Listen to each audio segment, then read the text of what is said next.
last few years, sudden death syndrome has continued to get worse in a lot of areas of the country. So today we'll talk about how you stop this tough disease. All right, first of all, whenever we think of a problem in our crops with biotech, we're thinking, well, wait a second, somebody's probably already found a solution. Maybe there's some resistant varieties out there. Unfortunately, for sudden death syndrome in soybeans, there aren't any resistant varieties, but there are varieties that have more tolerance. So variety selection is going to be one of the factors that we'll discuss today. Before you go any further, I just want to bring this up real quick because you start talking about biotech and then resistance here. There are some people that think all the Liberty Link varieties are so much better than the Roundup Ready varieties. Does that have anything to do with the trait? Well, it doesn't have anything to do with the trait. That is an observation that was made, especially in the areas growing Group 3 soybeans this last year. We did seem to notice there were more of the Liberty Link varieties that had higher levels of tolerance. That's not to say that if you pick the right Roundup Ready varieties that you won't have good tolerance as well.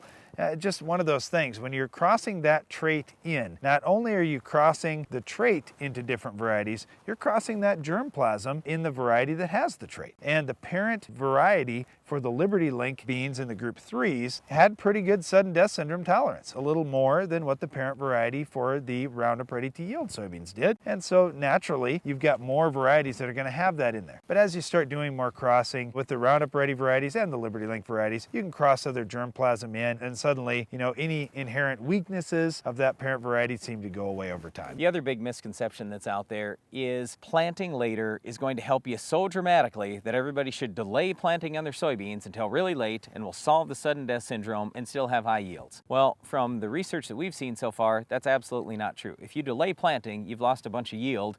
Just like if you get sudden death syndrome, you've lost yield. So our suggestion is plant your best sudden death syndrome varieties early, but don't delay planting, and then just continue planting just like you normally would, planting the most susceptible varieties last. Because let's face it, we don't even know if we're going to have sudden death this year in soybeans. We might not. But the one thing I'm really excited about is the new seed treatments that are out there. Illevo from Bayer and Murtec from Syngenta are the products we'd suggest trying on your farm. We've seen pretty good data so far out of the Illevo. Haven't really seen much data out of the Murtec, but at least we've got a couple options going forward. The other thing is foliar. We talk all the time about, yeah, we want to use a foliar fungicide in soybeans, okay? It's been paying, but we don't see a lot of impact on sudden death. Well, now we're seeing some data where Fortix fungicide, when sprayed early, like right when the soybeans start to flower, at that early stage, it is showing basically the sudden death doesn't come until a little bit later in the year after you've sprayed that fungicide, so that translates to yield gain. It's certainly something to take a look at on your farm. Now you may say, well, hold on, I've been using my fungicide at R2 or R3, full bloom to first pod,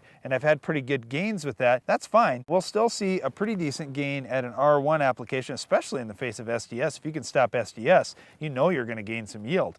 But, when we look at it, we still have time to come back with another application if we want. For example, with white mold, our best solution has been to spray at R1, first bloom, and at R3. So depending on what disease situation you have in your field, you may consider a 2-application approach. However, if sudden death syndrome is your only thing, that first application would be the one to give the most benefit. Well, once again, with sudden death syndrome, we just strongly encourage you pick good varieties, use one of these new seed treatments, and then maybe try some Fortix at first flower. Hey, one other thing too, Brian, I should point out is soil conditions are so critical. If you've got compaction problems or a drainage issue in your field, get those things fixed. Once you do that, that takes away a lot of the chance of fusarium getting into your plant to begin with. So again, watch your fields this spring. If you've got poor drainage in certain areas, improve it right away. It'll definitely pay you in terms of yield, but also reduce disease. And then compaction, reducing your compaction in the field always pays as well. Controlling sudden death syndrome is important if you want top yields, but so is stopping our Weed of the Week. It's coming up next.